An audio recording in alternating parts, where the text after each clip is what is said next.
भारत ने एक शर्त रखी थी कि भाई दहशतगर्दी के खात्मे के बाद ही बातचीत का अमल शुरू हो जाएगा, और अगर अब बातचीत का अमल शुरू हो गया, पाकिस्तान ने ये मान लिया कि वो दहशतगर्दी कश्मीर में कर रहा था और अब उसको खत्म कर रहा है।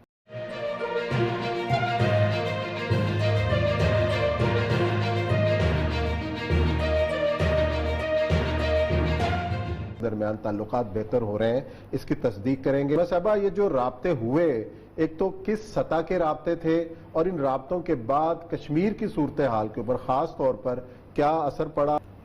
देखिए, अगर आप कश्मीरियों से बात करेंगे इस वक्त भी, कि जैसे अभी बाजवा साहब की एक तकरीर भी आई जिसमें उन्होंने कहा था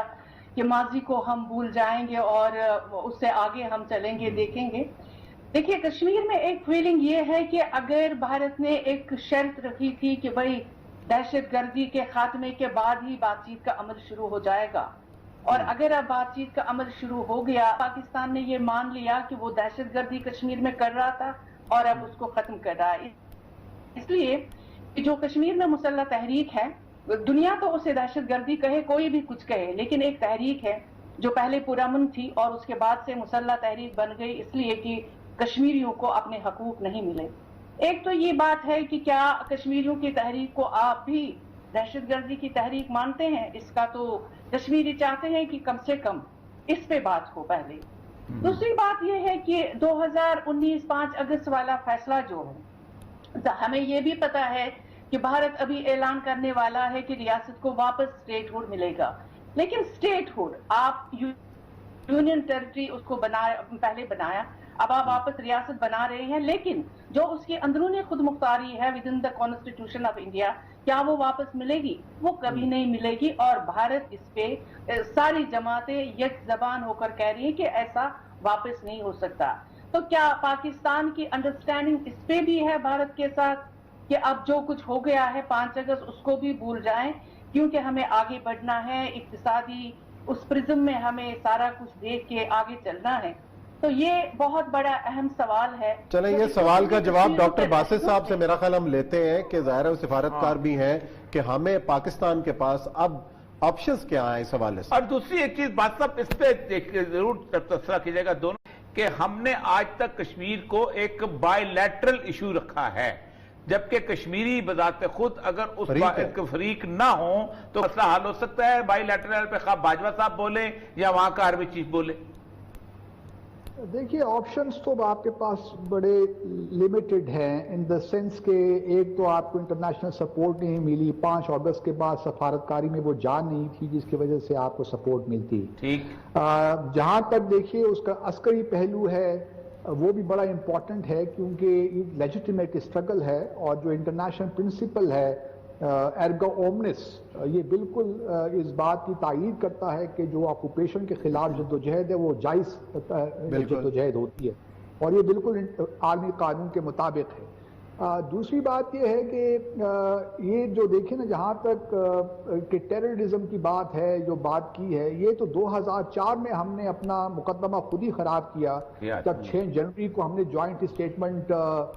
साइन की वाजपेयी साहब के साथ इस्लामाबाद में, और वहाँ हमने ये तस्लीम ही कर लिया इम्प्लिसिटली कि जी ये भी एक यहाँ से पाकिस्तान से अब वायलेंस और टेररिज्म नहीं होगा मकबूजा जम्मू और कश्मीर में। तो हमने over the last so many years हमने खुद अपना कश्मीर में जो हमारा बड़ा सॉलिड मुकदमा था हमने उसको कमज़ोर से कमज़ोर करते चले गए। तो उसके बाद अगर आप देखिए शर्म शेख की स्टेटमेंट ले लीजिए, उसमें कश्मीर का जिक्र नहीं, फिर आप ऊफा की स्टेटमेंट ले लीजिए, उसमें कश्मीर का जिक्र ही नहीं, फिर आप 2015 की स्टेटमेंट ले लीजिए ज्वाइंट स्टेटमेंट, उसमें कश्मीर को बाकी इश्यूज के साथ शामिल कर दिया गया। तो हमने खुद मुख्तलिफ मरहलों में, चलो जी, हमें बड़ी जबरदस्त सिफारतकारी की जरूरत है। सब असल में कुछ दावे ये भी हो रहे हैं कि खासतौर पर नाम भी लिया जा रहा है कि यूएई के एक शहजादा हैं, उन्होंने इसमें रोल प्ले किया, और फिर उसके बाद ये कहा जा रहा है, खबरें जो दुनिया के प्रेस में चल रही हैं कि एक 20 ईयर्स का एक पीस प्लान जो है वो भी तय हो गया है, रोड मैप भी तय हो गया है تاکہ اس کو ختم کیا جائے ایسکلیشن کو، ورنہ ایک ایٹمی جو ہے اس وقت تھریش ہولڈ ہے وہ دنیا کو متاثر کرتا ہے. آپ کو کیا اندازہ ہے کس لیول پہ؟ کیونکہ ایک جو نام لیے تھے نعیم احمد محجور صاحبہ نے بھی اپنے کالم میں 2 بندوں کے نام لیے ہوئے تھے، ان میں سے محیط یوسف صاحب نے تو انکار کر دیا کہ میری کوئی ملاقات نہیں ہے، اور دوسرا اجیت ڈول کا وہاں سے کوئی انکار نہیں آیا. لیکن ظاہر بات ہے کسی اور لیول پہ. تو آپ کو کیا اندازہ ہے کہ اس سیز فائر یہ صرف سیز فائر نہیں ہے یا اس سے آگے کچھ چلے گا؟ آگے کی چیز ہے، آگے کی چیز. جی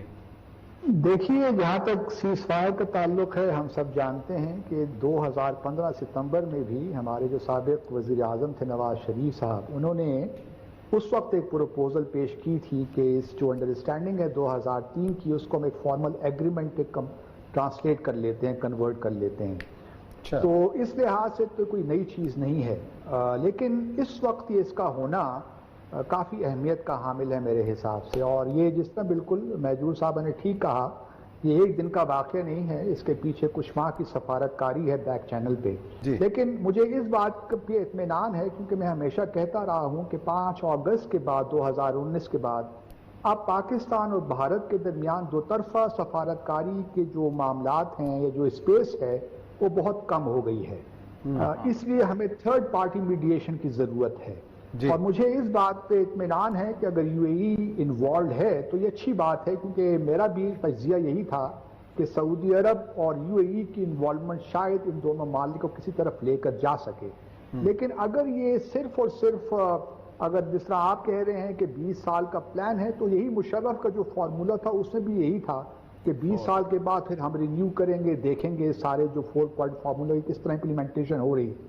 تو میرا اپنا خیال یہ ہے کہ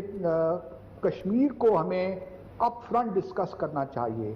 اگر ہم اسی طرح پڑ گئے، پہلی جو کمپوزٹ ڈائلاگ ہوتا رہا یا اس کے بعد اوفا ایگریمنٹ ہوا یا پھر 2015 میں جوائنٹ اسٹیٹمنٹ دسمبر میں ہوئی کہ تمام ایشوز ڈسکس کرنے ہیں، تو پھر ہم کہیں نہیں جائیں گے. پھر بھارت کو یہی موقع مل جائے گا کہ وہ 5-10 سال میں اپنی جو پوزیشن ہے مقبوضہ جموں اور کشمیر میں اس کو کنسالیڈیٹ کرے. اس لیے اس وقت جو وقت کی اہم ضرورت ہے وہ یہ ہے کہ ہمارا صرف اور صرف فوکس کشمیر پہ رہنا چاہیے. اگر بھارت کشمیر پہ ڈسکشن کرتا ہے، اس کے سلوشن کی طرف نکلتا ہے تو بہت اچھی بات ہے. اگر نہیں کرتا، ہمیں پھر اسی وہ پیریفرل ایشو میں گھیر دیتا ہے، تو پھر میں سمجھتا ہوں کہ ہم پھر وہی جو مور آف دا سیم والی بات ہے وہی باتیں دوبارہ کریں گے اور اس کا کوئی حل نکلنا نہیں ہے پھر.